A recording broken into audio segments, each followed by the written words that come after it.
What is the point of spending more than 10 years learning English if we are still too afraid to speak it?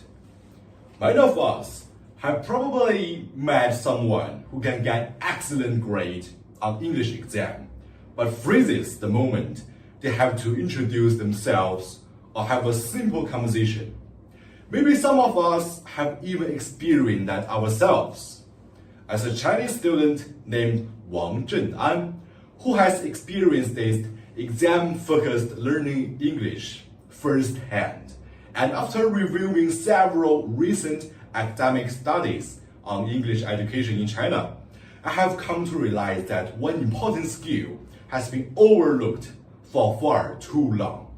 Chinese students should put speaking over written English tests, because an exam-focused system limits communication skills, reduces confidence, and fails to prepare students to real-life language use. Today, I will first explain the problem of mute English, then discuss why it happens, present a practical solution, and finally, show how that solution can benefit students. Let us begin by looking closely at the reality of this problem. Many Chinese students know English, but they are not comfortable using it. They memorize vocabulary, complete grammar exercises, and perform well in written examinations. However, when they are asked to communicate with others in English, many hesitate or remain silent. This phenomenon is often called the mute English, and it reflects a serious gap between learning a language and actually using it. According to Shang and Ma, classroom anxiety negatively affects English achievement, and many cause students who avoid English-related activities. As a result, students often worry more about making mistakes than expressing their idea. When students become afraid of speaking, English stops being a tool for communication and becomes nothing more than another subject to pass. Now that we understand the reality of mute English, we must ask ourselves why this phenomenon is so widespread. So why so many students confident with paper, but not with people? The answer lies in what the education system rewards. While written examinations determine most of the final grade, students naturally spend most of the time preparing for those tests. Speaking practice becomes optional instead of essential. Wang and Guan found that institutional factors contribute among Chinese English learners. In other words, the system influences what students choose to pay more attention to. If students are rewarded for memorizing instead of communicating, it should not surprise us that many can write English better than they can speak it. The effect goes beyond the classroom.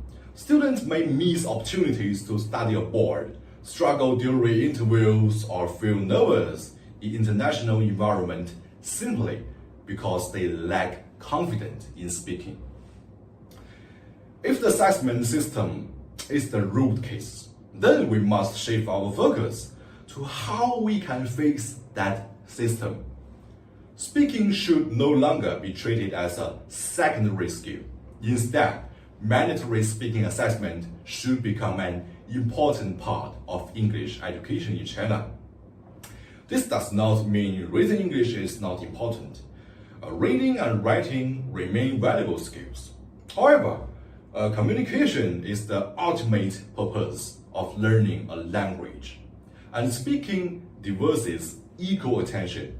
According to Wang, communication-focused learning increases students' engagement and confidence. If speaking is included as a meaningful part of assignment, students will have stronger motivation to practice communication instead of just simply memorizing answers. While schools value speaking, students will value speaking too. Integrating speaking into assignment is not just a little fix, such as a change would create real, lasting advantages for us. First, students would become more confident in expressing themselves in English, because regular speaking practice reduces fear over time. Second, learning will become more engaging. Instead of focusing only on textbook and examinations, students would actively use English to exchange ideas and solve problems. Finally, students will be better prepared for the future academic and professional opportunities. Fan reported that strong English proficiency remains valuable in many academic and professional fields. Being able to communicate confidently is not just an advantage, it is often a necessity. Now that we have explored the problem, understood its causes, and considered a practical solution, it is worth asking ourselves one final question. What kind of English learners do we really want to become? Today, we have seen that many Chinese students struggle with mute English, that exam-focused learning contributes to this program, and that giving speaking a greater role in assessment could help students become more confident and capable communicators. So, here is what each of us in this classroom can do this week. The next time our English teacher asks a question, raise your hand and speak one sentence, even if it is not perfect. And when you hear a classmate speak, do not correct their grammar in a mean way. Just listen, nod, and respond. That is how we learn to speak.